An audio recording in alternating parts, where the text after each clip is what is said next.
நண்பர்களுக்கு வணக்கம். MEGTNPSC அகாடமியிலிருந்து முனைவர் மா. விஜய் அலெக்சாண்டர். டிசம்பர் மாதம் 24ஆம் தேதியின் முக்கியமான நடப்பு நிகழ்வுகளை காண்போம். பாரசீக வளைகுடாவின் வடகிழக்கு முனையில் அமைந்திருக்கிறது சவுதி அரேபியா நாடுகளின் எல்லையை ஒட்டி அமைந்துள்ள வளைகுடா நாடான குவைத் ஆகும். ஜனநாயகத்தை ஏற்றுக்கொண்ட ஒரே ஒரு மன்னராட்சி நாடும் அந்த பகுதியில் குவைத் மட்டுமே. இந்தியாவுக்கும் குவைத்துக்கும் இடையேயான உறவு என்பது சிந்து சமவெளி நாகரிகத்துக்கு முற்பட்டது என்று சில அகழாய்வுகள் தெரிவிக்கின்றன. குவைத்தில் வாழ்வது 49 லட்சம் பேர் என்றால் அதில் சுமார் 10 லட்சம் பேர் இந்தியர்கள். குவைத்தில் எந்த பணியாக இருந்தாலும் இந்திய தொழிலாளர்களுக்கு தான் முன்னுரிமை அளிக்கப்படுகிறது. குவைத்தில் உள்ள 26 பள்ளிக்கூடங்களில் படிக்கும் 60,000 மாணவர்கள் இந்தியாவின் CBSE பாடத்திட்டத்தின் அடிப்படையில் தான் படிக்கிறார்கள். கோவிட் கொள்ளை நோய் தொற்று தொடங்கிய போது 2 லட்சம் தடுப்பூசிகளை இந்தியா அனுப்பி கொடுத்ததையும் வைத்து இந்தியாவில் ஆக்சிஜன் தட்டுப்பாடு என்றவுடன் உடனடியாக குவைத் உதவியதையும் இந்தியாவும் மறக்காமல் நட்பு பாராட்டுவது குறிப்பிடத்தக்கது. மேற்கு உத்தரப்பிரதேசத்தில் கடந்த 1902ஆம் ஆண்டு பிறந்த சௌத்ரி சரண் சிங் இந்தியாவின் 5வது பிரதமராக பதவி வகித்தார். விவசாய சீர்திருத்தங்கள் மற்றும் கிராமப்புற வளர்ச்சிக்கு அவர் செய்த பங்களிப்புகளை நினைவு கூறும் வகையில் அவரது பிறந்த நாள் கிசான் திவாஸ், அதாவது விவசாயிகள் தினம் என இந்தியாவில் கொண்டாடப்படுகிறது. பிரதமர் மோடிக்கு குவைத் நாட்டின் உயரிய விருதான தி ஆர்டர் ஆஃப் முபாரக் அல் கபீர் அந்த நாட்டு மன்னரால் வழங்கப்பட்டது. 1961இல் பிரிட்டனில் இருந்து முழுமையாக தன்னை விடுவித்துக் கொண்டு சுதந்திர நாடான போது குவைத்தை அங்கீகரித்து அந்த நாட்டுடன் தூதரக உறவு ஏற்படுத்திய முதல் நாடு இந்தியா ஆகும். அது மட்டுமல்ல, 1961 வரை குவைத்தின் அதிகாரப்பூர்வ செலாவணியாக இந்திய ரூபாய்தான் இருந்தது. இந்தியா குவைத் இடையே பாதுகாப்புத்துறை ஒத்துழைப்புக்கான ஒப்பந்தம் உள்பட 4 முக்கிய ஒப்பந்தங்கள் கையொப்பமாகியிருக்கின்றன. பாதுகாப்பு, கலாச்சாரம், விளையாட்டு, சூரிய மின்சக்தி ஆகியவை அதில் அடங்கும். தேசிய மனித உரிமைகள் ஆணையத்தின் 9வது தலைவராக உச்ச நீதிமன்ற முன்னாள் நீதிபதி பே. ராமசுப்பிரமணியன் நியமிக்கப்பட்டுள்ளார். தேசிய மனித உரிமைகள் ஆணையத்தின் தலைவராக தமிழகத்தை சேர்ந்த ஒருவர் முதன்முறையாக நியமிக்கப்பட்டுள்ளார். தேசிய மனித உரிமைகள் ஆணையம் கடந்த 1993 அக்டோபர் 12ஆம் தேதி நிறுவப்பட்டது.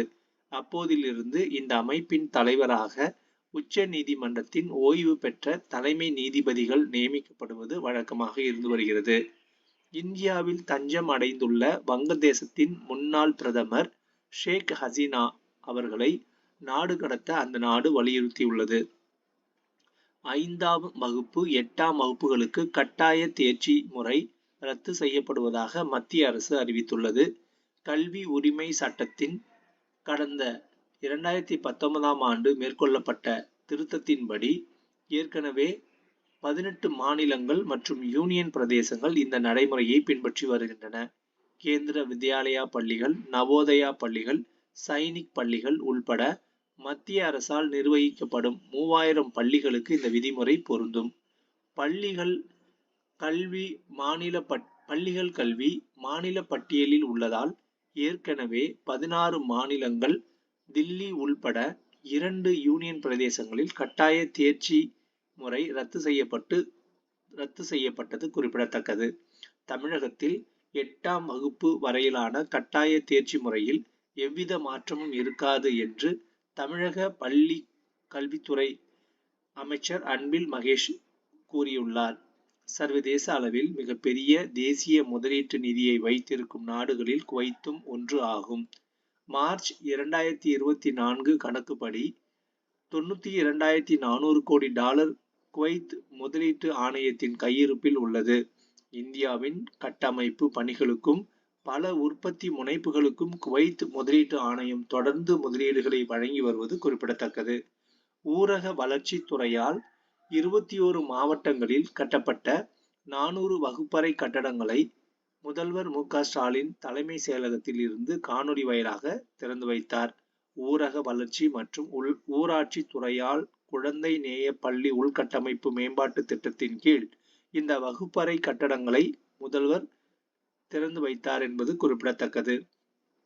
தமிழகத்தில் 1000 மக்கள் மருந்தகங்கள் விரைவில் தொடங்கப்படும் என்றும் 220 மூலப்பெயர் அதாவது ஜெனரிக் மருந்துகள் கொள்முதல் செய்ய நடவடிக்கை எடுக்கப்பட்டுள்ளது என்றும் மக்கள் நல்வாழ்வுத்துறை அமைச்சர் மா. சுப்பிரமணியன் தெரிவித்துள்ளார்.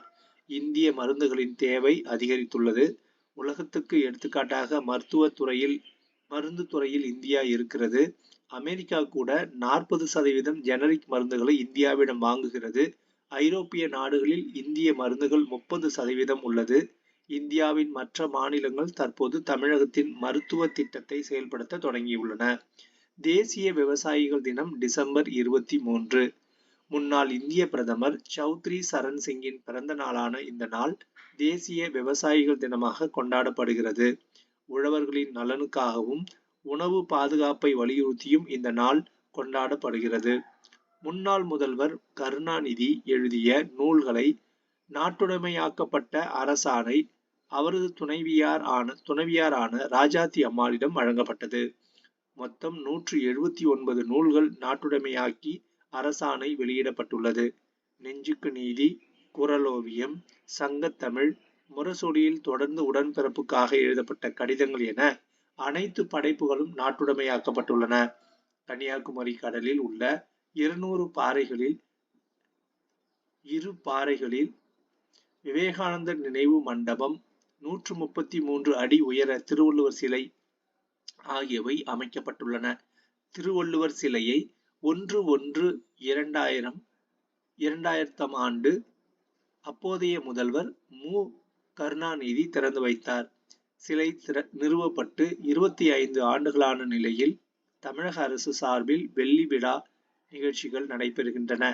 கடலில் அமைந்துள்ள விவேகானந்தர் நினைவு மண்டபம், திருவள்ளுவர் சிலை ஆகியவற்றை சுற்றுலா பயணிகள் பார்த்து ரசிப்பதற்காக பூம்புகார் கப்பல் போக்குவரத்து கழகம் சார்பில் படகுகள் இயக்கப்பட்டு வருகின்றன.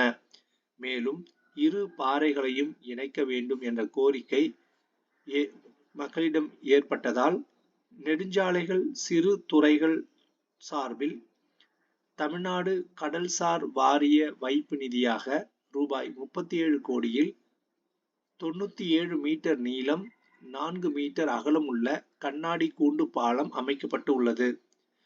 4வது ஆசியன் ரோல்பால் சாம்பியன்ஷிப் போட்டி கோவாவில் நடைபெற்றது.